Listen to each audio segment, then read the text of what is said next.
Easiest place to start in the 3D problems is we want a diagram. And since it's difficult to represent things in 3D by hand at least, using coordinates is going to be very helpful to us.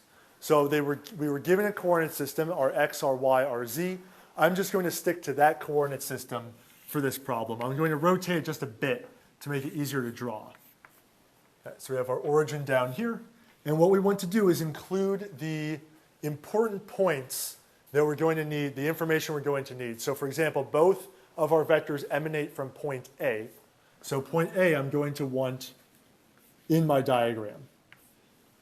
And if we right away put the coordinates of these points, it's going to make the calculations easier in the next steps. So as an ordered triple, what are the coordinates of point A going to be? So you go from the origin to point A along the x direction, we have to go 2 feet along the positive x. In the y direction from the origin, we don't have to go anywhere. And the z direction from the origin, we would have to go 6 feet in the positive z direction. So the coordinates of A we can write with respect to the origin 206. And this is measured in feet.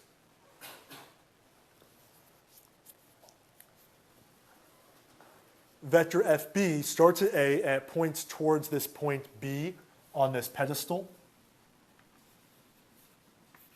So B I also want to put in my diagram, and I want to include the coordinates of point B. 0 in the x, 4 in the y, 2 in the z. And this will point from A to B, which I'll add in a minute.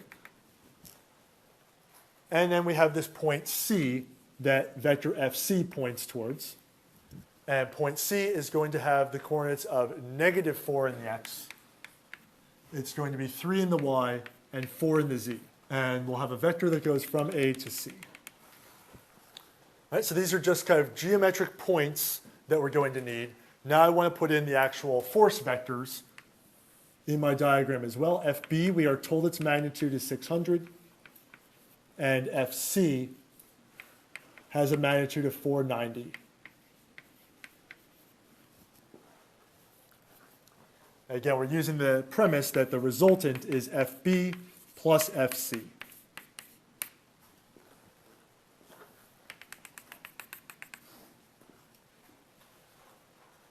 So let's start with FB, just because it's alphabetically first.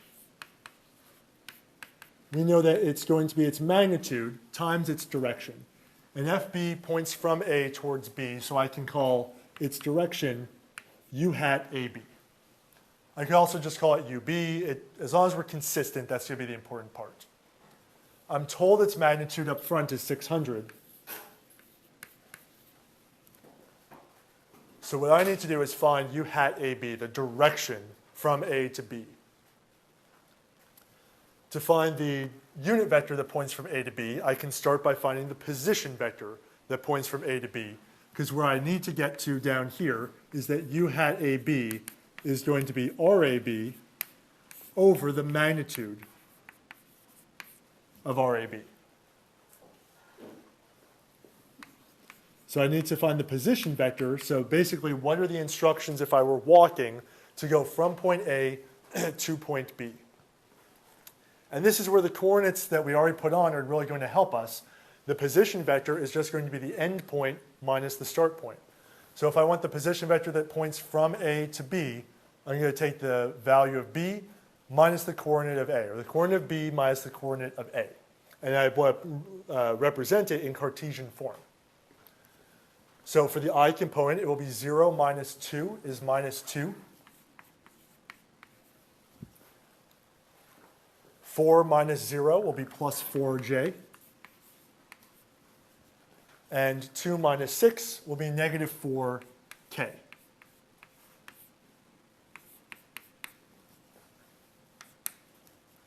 So the position vector, or if I were at A, I would take these directions to get to point B. I would go negative 2 in the I, positive 4 in the j, and negative 4 in the k to go from A to B.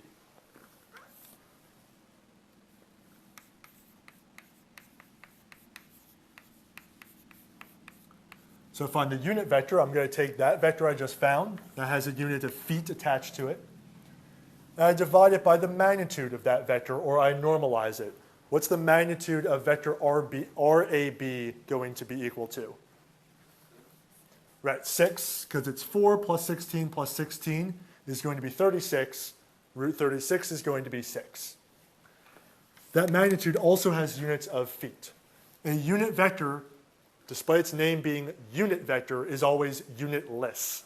It has a magnitude of 1 and has no unit attached to it. So U hat AB, I divide a vector the same in a similar manner as to how I multiply a vector. Each component will be divided by the 6. And I'm going to leave this as a fraction, or in fractional form.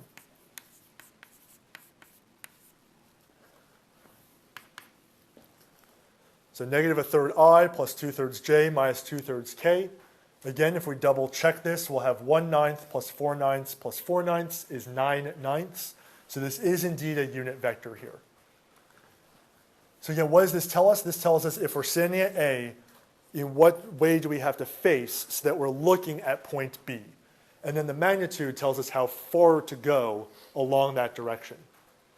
So the last step is I can take that 600 and multiply each of my components by that to get FB in its component form. So 600 times negative a third will be negative 200. 2/3 is going to give us 400k j minus 400k. This is in pounds. So we find the unit vector, then we multiply the unit vector by the magnitude, and we have our vector in component form.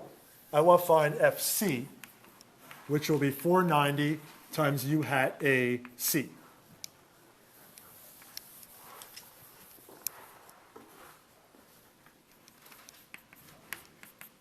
Same idea, I want to find U hat AC, so I can start by finding RAC, or the directions to go from A to C. So that's going to be negative 4 minus 2 is negative 6 I hat. 3 minus 0 is going to be plus 3 j hat. And 4 minus 6 will be negative 2 k hat.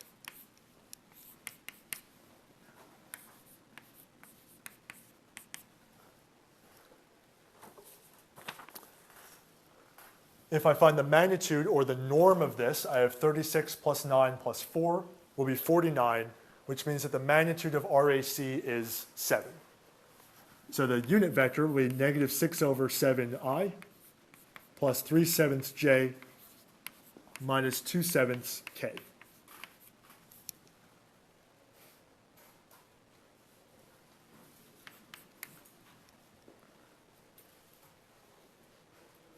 As before, I now have the unit vector that goes from A to C.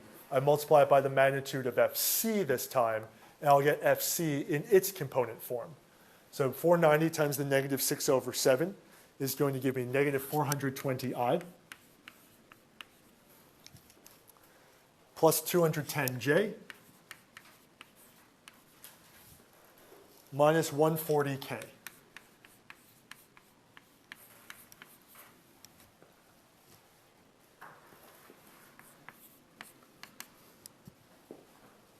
Now that these are both in their component form, as we've been doing the whole time, adding like terms together, I get that the resultant, so the one equivalent vector force to these two forces being applied would be if I applied a force with negative 620I plus 610J